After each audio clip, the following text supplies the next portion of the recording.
So the programming automatically gets that variable speed drive to go on whenever the demand is, or? Yeah, so, well, you can turn a VFD up in there to come in and say control it based on the demand. If you want it to come and control it based on the pressure, you could come in and program it so that it maintains a certain pressure. So it is kind of a variable thing that does allow different operations. Well, it sounds to me like that was the weak link, not programming right, so then we took out $36,000 worth of equipment. But the VFD, I don't think there's nothing wrong with the VFD other than it was programmed wrong. And when I mean by programmed wrong, it wasn't programmed, I'm not meaning by setting it up to run on a pressure or run on a certain volume. It was more of the electrical parameters that are going down there. And so I'm no electrical engineer, so please don't, if I get it wrong, don't hold me against me, but it's electrical stuff that was causing the problems in there. It's kind of plugging it. So the point you just said, if the pump's not putting enough water to cool the motor, so the pump could possibly have an issue with it too. That's what we need to have it looked at too. You know, The pump was, you know, like I say, when they come and did that startup, the pump was pumping plenty of water to keep it cool. This point in time, you're just being extra cautious and not wanting to put it down in the hole and come to find out 6 months, a year down the road that, hey, there was a bearing issue in there as well. I think it's a good idea. All right, thanks, BJ. Thank you. Okay, do we have a motion? I will move to approve with caveat that we send the pump off to the check. Okay, second? I'll second that. With the caveat? Yeah. Good. Yeah. And all in favor? Aye. Any opposed? Carried and so ordered. Item 2. Nope. 30. Okay, we will go back to item 7. The mayor will recess the regular city council meeting for a public hearing at 5:30 p.m. on the following topics. It's 5:30, so the regular meeting is recessed. Item 1. Councilman Carson, public hearing discussion only. Approval of second reading of ordinance 731, Bill 2020-2, ordinance 731, amends Chapter 2 of Title 4 of the City Code of the City of Ely, providing residents who take their trash to an adjoining county's landfill and pay to that landfill may provide proof of that payment to the city clerk in order to receive a credit for the period of time the resident pays to the adjoining county's landfill. Any comments on that? This is for public, I should talk about it Okay, do we have any comments?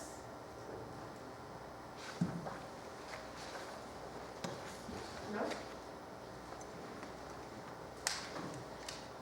Okay, so then we will move to item number 2, Councilman Blangus, public hearing, discussion only.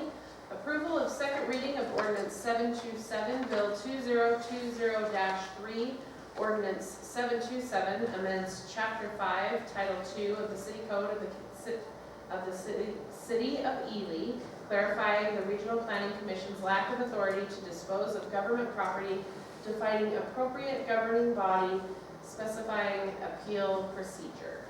Do we have any comments on this?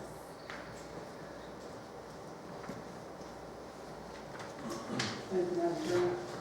I would endorse this particular ordinance. It's important that the elected officials make the final say in any kind of abandonment or giveaway of public property. Unfortunately, a lot of the people that are appointed to the Planning Commission don't do their homework, don't do any studying. Everything is IT. So it's best that elected officials make the final decision, not some that come off the street just for a position. Thank you. Any further comments? No? Okay, item 8, discussion possible action items pertaining to the public hearing. Item 1, Councilman Carson.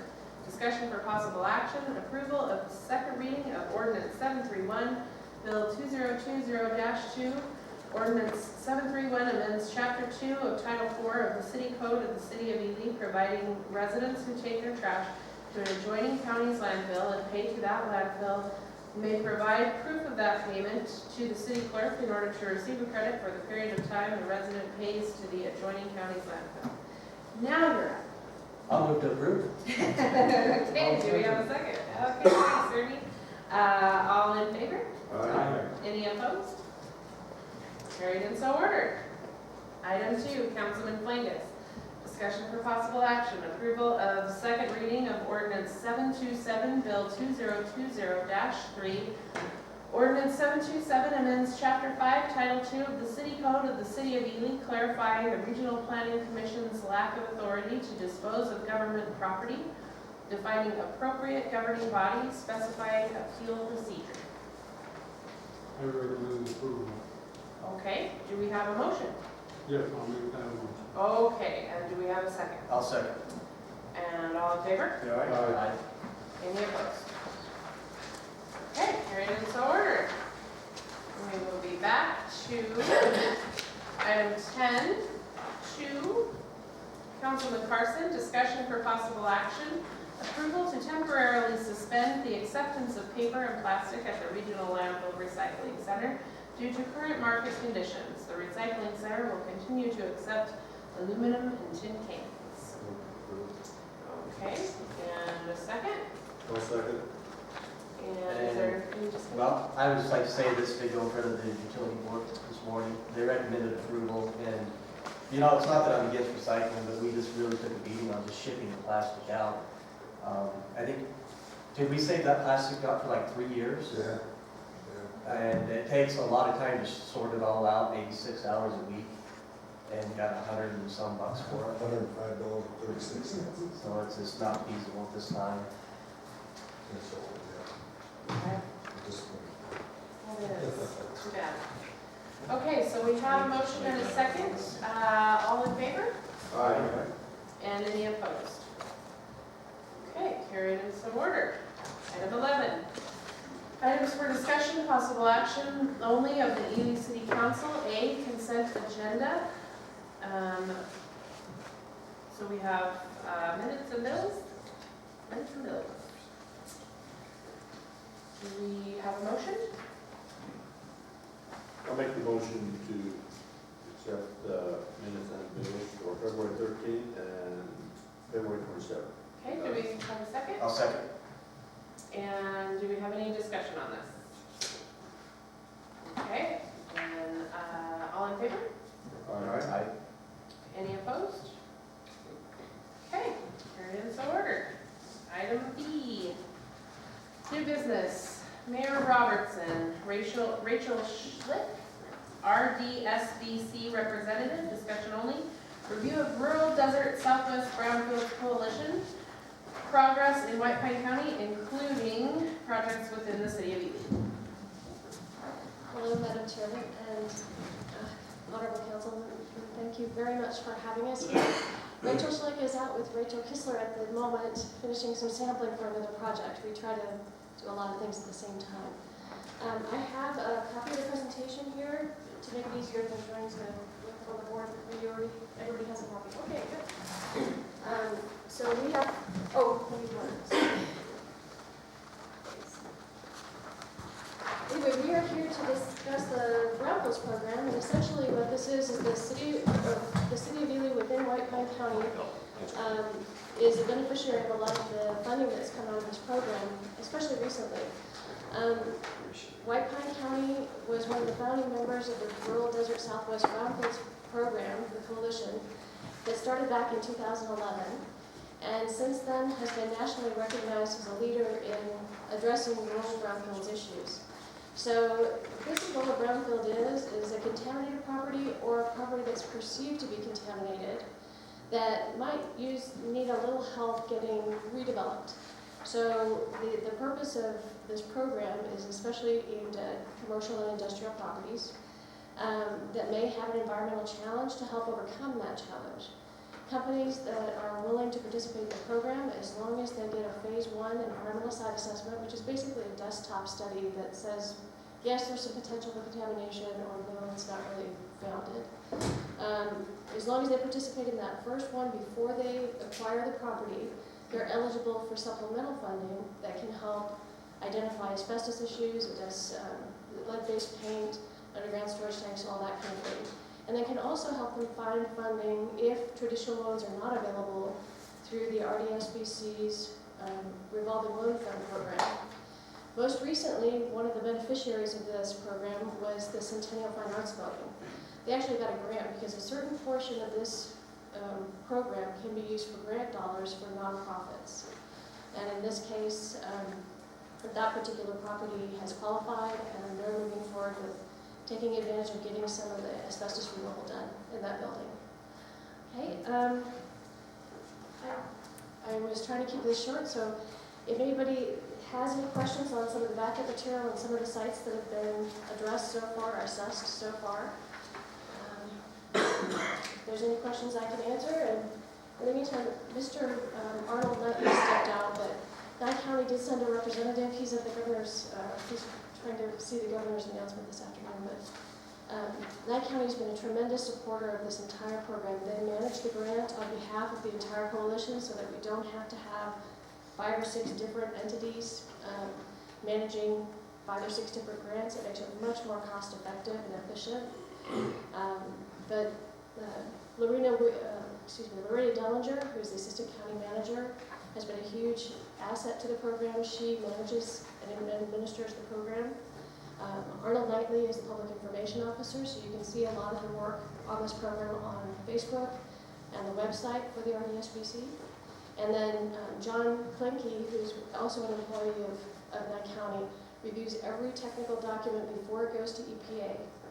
So they do a heck of a lot of work in support of this project, and I wanted to make sure that they're recognized for that. But now, any questions or is there anything I can answer? I got a question. Sure. We recently went through a presentation by Main Street America, trying to get funding for Main Street. So the plans for the Ely Hotel and the Plaza Hotel, and it goes through, it tells basically the challenges, description, blah, blah, blah. So when it comes down to the future plans, what, the owners, no doubt they want to develop it, so what's the plans to mitigate the problems of this, so we can get those 2 structures into IOPs in progress of business again? Absolutely. Those 2 properties in particular were just recently assessed back in February. We finished up the phase 2s. So now that they understand what the challenges are associated with those buildings from the standpoint of asbestos or lead-based paint, they can go to a contractor that can actually fix those projects. They're also eligible for the revolving loan fund program if they don't want to go through traditional loans to basically do the repairs. The private property owners are working with us right now. I know the Plaza Hotel, Mr. Bath would like to renovate and try to save as much as possible. The Ely Bar, I'm not really sure what the final disposition is going to be right now. I know that they just wanted to see what the challenges were so that he can do a cost-benefit analysis on how best to reuse that property. So that's where they are right now. So what does the Brownfield program contribute to this? I've done the studies. Is there funding available to these people to help? Yeah, in fact, on nonprofit, EPA will support private industry in terms of taking due diligence and figuring out what the challenges are. The revolving loan fund is a loan, a low-cost, low-interest loan that usually we're talking 1 to 3% per year, to try to encourage people to clean up the site properly. And that way they can hitch that on, because a lot of traditional banks won't loan to clean up a site, clean up contamination. So that's what this is meant to do, is bridge that gap. So they give them, in fact, the loan terms are very flexible. Sometimes they'll let you wait to pay back the loan until you start generating revenue on that property. So that's the benefit of the program. Okay, and then there's 2 other areas, the old Ely grade school and the central Ely school. Again, I was talking Main Street program, but these are still big projects here. It's the same thing. There'll be funding, revolving low interest revolving loan funds if those parties are interested in it too. Absolutely. Same thing. The Central Ely Grade School may have changed owners. We can work with that owner to find out the level of due diligence that was performed, because I think she didn't do a phase 1 prior to accepting the property, but she may have used the one that we did before and done her own research. So every time there's a new owner, they have to reapply for the program. So, but the application process is pretty easy. The commission, the council